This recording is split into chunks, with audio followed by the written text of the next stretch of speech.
Bismillahirrahmanirrahim. Girls, you have already done linear codes definition with examples and how to make a generator matrix for the code and how to get a parity check matrix. Parity check matrix कैसे हम हासिल करते हैं code के लिए अगर code given हो तो कोड का डुअल कोड फाइंड करते हैं। डुअल कोड का जो जनरेटर होगा वो पैरिटी चेक मैट्रिक्स होगा सीधा। ठीक है। और अगर आपको कोड नहीं गिवन, जी गिवन है, जनरेटर मैट्रिक्स गिवन है, तो उसके तमाम लीनियर कॉम्बिनेशन जनरेटर मैट्रिक्स से आप कोड बनाएंगी। कैसे बनाएंगी? कोड में पहले रखेंगी जीरो, फिर जनरेटर मैट्रिक्स की तमाम रोज, फिर उनके दो दो के सम, फिर तीन तीन के सम, इस तरह तमाम लीनियर कॉम्बिनेशन आ जाएंगे। कोड आ जाएगा। डुअल कोड आ जाएगा। डुअल कोड का जनरेटर मैट्रिक्स ओरिजिनल कोड का पैरिटी चेक मैट्रिक्स होगा। बिल्कुल इसी तरह ओरिजिनल कोड का जनरेटर मैट्रिक्स डुअल कोड के लिए पैरिटी चेक मैट्रिक्स होगा।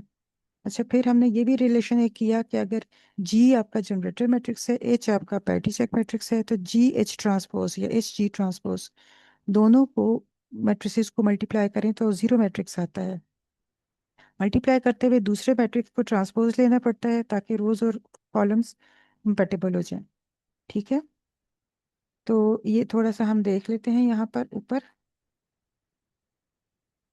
कि हमने एक एग्जांपल भी की थी कि अगर पैरिटी चेक मैट्रिक्स गिवन है तो उससे हम डायरेक्टली कोड कैसे बनाएं। एग्जांपल हमने की थी पैरिटी चेक मैट्रिक्स गिवन होगा तो कोड बनाने का एक ओरिजिनल तरीका बाय डेफिनेशन तो ये है कि पैरिटी चेक मैट्रिक्स का से आप parity check dual code generate करें, सी डुअल, और उसका फिर से डुअल कोड फाइंड आउट करें। जिस मेथड से डुअल फाइंड करते हैं वो आपका जनरेट ओरिजिनल कोड हो जाएगा और ओरिजिनल कोड का जनरेटर मैट्रिक्स आपका जो है वो वहां से आपका बन जाएगा। लेकिन वो लंबा तरीका है, उससे छोटा हमने ये किया था कि एक्स एच ट्रांसपोज थ्योरम की मदद से, थ्योरम की एप्लीकेशन थी वो, उसकी मदद से हमने इक्वेशंस को सॉल्व करके एच गिवन है आपको पैरिटी चेक मैट्रिक्स, तो कोड हमने फौरन से बना लिया था, जनरेटर मैट्रिक्स बना लिया था, वहां से कोड। अब ये कैनोनिकल जनरेटर मैट्रिक्स और कैनोनिकल पैरिटी चेक मैट्रिक्स हैं जो आप इस वीडियो में करेंगे। कैनोनिकल मतलब ये कि हम रोज ऑपरेशंस, जैसे लास्ट एग्जांपल में हमने किया कि पैरिटी चेक मैट्रिक्स एक नहीं दो या तीन भी बन सकते हैं मुख्तलिफ, लेकिन वो सब सेम कोड की होंगे। इसी तरह जनरेटर मैट्रिक्स दो या तीन या चार भी बन सकते हैं, यूनिक नहीं होता, मुख्तलिफ। ये आपकी चॉइस है कि आप कौन से लीनियरली इंडिपेंडेंट फैक्टर्स को चूज करती हैं जी में रखने के लिए। उस हिसाब से जनरेटर मैट्रिक्स एक से ज्यादा हो जाएंगे, लेकिन इस तरह से ये नहीं होगा कि उनसे बनने वाले कोड डिफरेंट होंगे। कोड उन सब से सेम वही बनेगा। जनरेटर मैट्रिक्स बहुत सारे होते हैं, इसका मतलब है हम उनके लीनियर कॉम्बिनेशन यूज करके और भी जनरेटर मैट्रिक्स बना सकते हैं। उसका तरीका क्या है? कैनोनिकल जनरेटर मैट्रिक्स कौन सा है? हम मैट्रिक्स को एक ऐसी फॉर्म में ले जाते हैं जनरेटर मैट्रिक्स को कि हम जी से मैट्रिक्स एच डायरेक्टली बना लें। और वो कैसे बताएंगे ये यहाँ पे आपको एक्सप्लेन भी किया हुआ है। जी से हम एच डायरेक्टली ऐसे बनाएंगे, उसका एक छोटा सा प्रोसीजर दिया हुआ है कि जनरेटर मैट्रिक्स जी आपको गिवन होगा और उसके ऊपर हम रो ऑपरेशन अप्लाई करेंगे। रो ऑपरेशन इस तरह से लगाएंगे कि उसके फर्स्ट वाला जो पार्ट है उसमें आपके पास आइडेंटिटी मैट्रिक्स आ जाए और जो राइट पे बाकी पोर्शन जो भी बच जाएगा हम उसको ए का नाम दे देंगे। तो ये आपका जनरेटर मैट्रिक्स रो ऑपरेशंस की मदद से इस शक्ल में आएगा। इसको हम कहेंगे कैनोनिकल जनरेटर मैट्रिक्स। उतनी ही रोज हैं, उतने ही कॉलम्स हैं, बस इसका ये देखें, इसका जो मैट्रिक्स का जो शुरू का पार्ट है आपने उसमें आइडेंटिटी मैट्रिक्स रो ऑपरेशंस के जरिए बनाना है और जो एंड पे बन जाएगा जो कुछ भी होगा आप उसको नाम दे देंगी ए का। फिर उससे डायरेक्टली आपका कैनोनिकल फॉर्म में पैरिटी चेक मैट्रिक्स कैसे बनेगा, ये उसका फॉर्मूला है।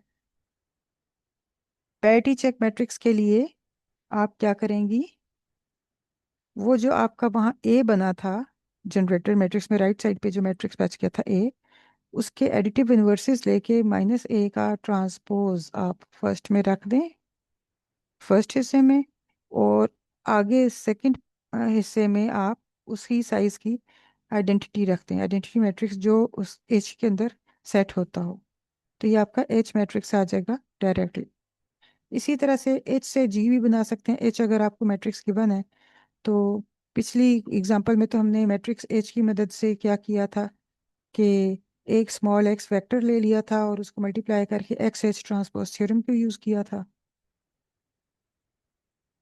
और उस थ्योरम की मदद से हमने क्या किया था कि इक्वेशंस को सॉल्व करके फिर हम जी पे पहुंचेंगे। अब ये कैनोनिकल वाला मेथड बहुत अच्छा मेथड है। इसमें हम क्या कर सकते हैं, एच मैट्रिक्स आपको गिवन है तो उससे मैट्रिक्स जी तक हम डायरेक्टली भी पहुंच सकते हैं।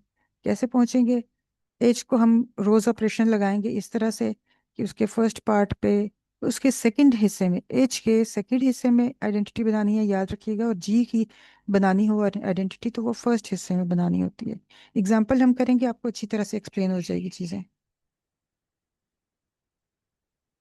तो ये नीचे हम जाते हैं एग्जाम्पल पे। एग्जाम्पल में क्या लिखा हुआ है कि अगर आपको जी गिवन है तो जी के फर्स्ट पार्ट में आप आइडेंटिटी अरेंज करें, सेकंड हिस्सा ए बच जाएगा। तो पैटी चेक मैट्रिक्स आप कैसे लिखेंगी, क्यों करके सेकंड वाला मैट्रिक्स ए, उसका ए का ट्रांसपोज लेके फर्स्ट पे रख दें और आइडेंटिटी को सेकंड पे। और कन्वर्सली इसी तरह अगर आपको मैट्रिक्स एच गिवन है तो एच पे आप रो ऑपरेशंस लगाएं इस तरह कि सेकंड वाले हिस्से में आप आइडेंटिटी अरेंज कर लें। फिर उससे जी कैसे बनेगा,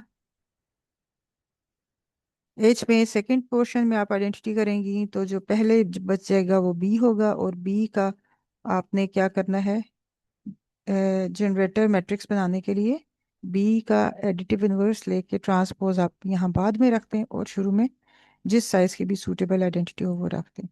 इस तरह से आपके पास जी से एच बन जाता है और एच से जी बन जाता है डायरेक्टली। एग्जाम्पल हम करते हैं, इसमें आपको फुली एक्सप्लेन हो जाएगा। ये देखें example, find canonical generator matrix and canonical parity check matrix for this code. Code था हमारे पास एग्जाम्पल 4, पीछे एक गुजर चुकी है हमारे, आप ये एज्यूम कर लें कि ये एच आपको गिवन है पैरिटी चेक मैट्रिक्स, और आपने बनाना है जनरेटर मैट्रिक्स जी।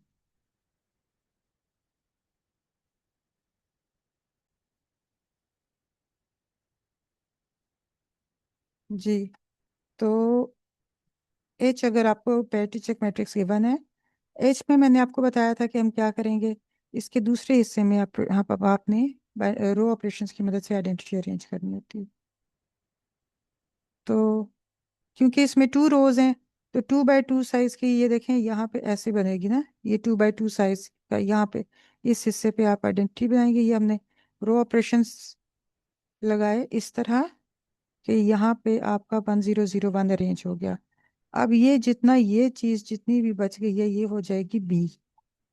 ठीक है, ये बी है आपका पैटी चेक मैट्रिक्स। इस तरह से आ गया, सेकंड हिस्से में आइडेंटिटी और शुरू में जो कुछ भी है उसको हमने बी कह दिया। तो जनरेटर मैट्रिक्स के लिए क्या करेंगे हम, बी का ट्रांसपोज लेके देखें, बी जो कुछ भी था उसका ट्रांसपोज लेके आप यहाँ पे रख देंगी, बी का ट्रांसपोज इधर रख के।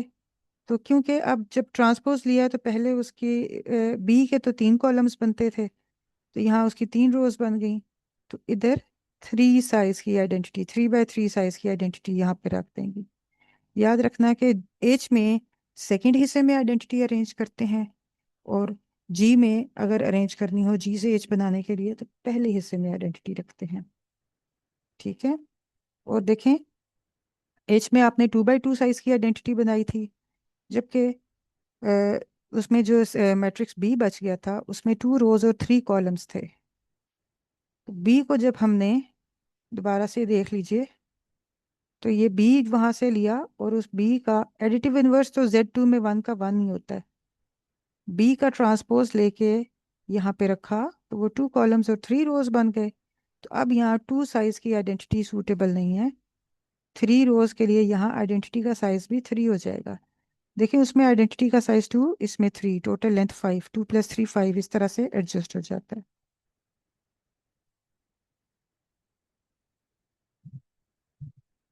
तो इसी तरह से अगर आपने जनरेटर मैट्रिक्स से बनाना हो पैटी चेक मैट्रिक्स डायरेक्टली, वो भी इसी तरह बन जाता होता है।